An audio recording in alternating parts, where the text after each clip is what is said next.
बौद्ध धर्म का आज पूरे विश्व में पुनः प्रचार और प्रसार हो रहा है। यह एकमात्र भारतीय धर्म है जिसके अनुयायियों ने अपने शास्त्रों के उपदेशों को फैलाने के लिए सबसे पहले विदेशों की ओर रुख किया।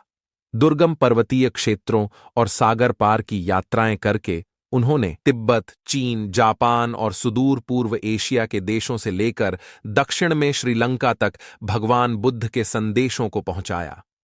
उत्तर पश्चिम में वे अफगानिस्तान और उससे भी आगे बढ़ गए। लगभग 2500 वर्ष पहले बुद्धदेव का जन्म हुआ और उनके द्वारा स्थापित धर्म का उदय एक महत्वपूर्ण घटना थी। बौद्ध धर्म वास्तव में उस विचारधारा का स्वाभाविक परिणाम था जो पहले से ही कर्मकांड, हिंसक यज्ञों और पुरोहितवाद के विरुद्ध बह रही थी। उस समय का समाज बौद्धिक संकट से गुजर रहा था और जनसाधारण के पास यज्ञ को छोड़कर धर्म का कोई अन्य मार्ग नहीं था। धीरे धीरे समाज यज्ञों के विरुद्ध होता जा रहा था और सामान्य लोग यह महसूस करने लगे थे कि यज्ञों के आलोचक सही थे।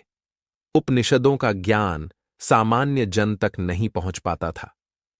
ऐसी स्थिति में जनता एक ऐसे धर्म की प्रतीक्षा कर रही थी जो सरल, आडंबर मुक्त और आसानी से समझ में आने वाला हो। बुद्धदेव ने उन्हें ऐसा ही धर्म प्रदान किया। 12वीं शताब्दी तक बौद्ध धर्म भारत में प्रचलित रहा।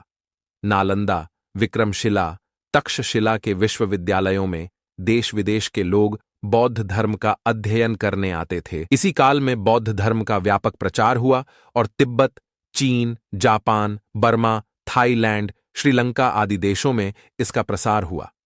आज बौद्ध धर्म की शिक्षाएं, जो करुणा, अहिंसा और ध्यान पर आधारित हैं, विश्व भर में पुनः जीवित हो रही हैं। आधुनिक समाज में मानसिक शांति, सहनशीलता और सद्भाव की बढ़ती आवश्यकता को देखते हुए बौद्ध धर्म की ये शिक्षाएं पहले से भी अधिक प्रासंगिक हो गई हैं। बौद्ध धर्म का पुनरुत्थान न केवल उसकी प्राचीन शिक्षाओं की पुनरावृत्ति है, बल्कि यह एक नए युग की शुरुआत भी है जो वैश्विक समाज में शांति और सद्भाव को प्रोत्साहित करती है। इस प्रकार बौद्ध धर्म का पुनर्जागरण आज की दुनिया के लिए अत्यंत महत्वपूर्ण है। यह न केवल उसकी प्राचीन शिक्षाओं को पुनर्जीवित कर रहा है, बल्कि समाज में नैतिकता और मानवीय मूल्यों की पुनर्स्थापना भी कर रहा है।